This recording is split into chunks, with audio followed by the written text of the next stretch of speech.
ఈ విషయాలు తెలియకుండా మీరు ఫర్దర్గా ఏఐని యూజ్ చేయకండి.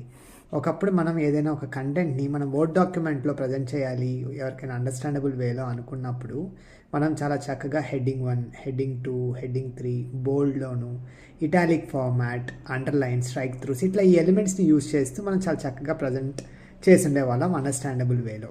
కానీ ఇప్పుడు మనం అందరం ఏఐని యూజ్ చేస్తూ ఉన్నాం. ఇప్పుడు ఏఐ కూడా మనం ప్రజెంట్ చేయాలి, ఇది హెడ్డింగ్ 1, ఇది సెక్షన్ 1, ఇది డిఫరెంట్ ఫార్మాట్లో కావాలి అన్నప్పుడు మనం టైప్ చేస్తూ ఉంటే అది నార్మల్గానే తీసుకుంటూనే ఉంటుంది.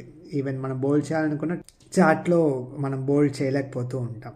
సో బట్ మన ఏఐకి ఏ విధంగా ఇది హెడ్డింగ్ 1, హెడ్డింగ్ 2 అనేది ప్రజెంట్ చేయగలుగుతాం? సో ఈ క్వశ్చన్ వచ్చినప్పుడు దీనికి ఒక సపరేట్ స్ట్రక్చర్ ఉంటుంది మనం ఏఐతో మాట్లాడాలి అనుకున్నప్పుడు. సో దానికి హెడ్డింగ్ 1కి మనం ఎట్లా అంటే సింగిల్ హ్యాష్, హెడ్డింగ్ 2కి అయితే డబల్ హ్యాష్, హెడ్డింగ్ 3కి అయితే ట్రిపుల్ హ్యాష్. అదే బోల్డ్ ఫార్మాట్ కావాలంటే టెక్స్ట్కి అటు ఇటు మనం 2 స్టార్స్ పెడతాం. అదే మనం వాట్సాప్లో అయితే సింగిల్ స్టార్ పెడితే బోల్డ్ అవుతుంది. బట్ వేరాస్ ఏఐలో 2 స్టార్స్ పెడితే ఏఐ అనేది ఇది బోల్డ్ ఫార్మాట్ అన్నట్లుగా తీసుకుంటుంది అనమాట.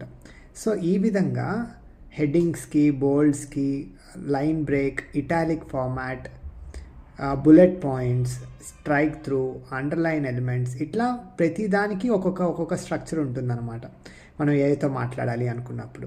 సో ఈ వీడియో ముఖ్య ఉద్దేశం ఏంటంటే ఇలాంటి ఎలిమెంట్స్ కొన్ని ఉంటే మనం ఏఐతో మాట్లాడాలి అనుకున్నప్పుడు similar to word document.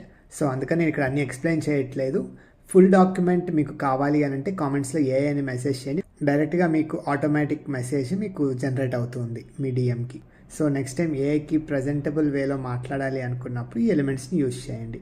For more such insights please follow the channel and don't forget to comment AI to get detailed structural elements.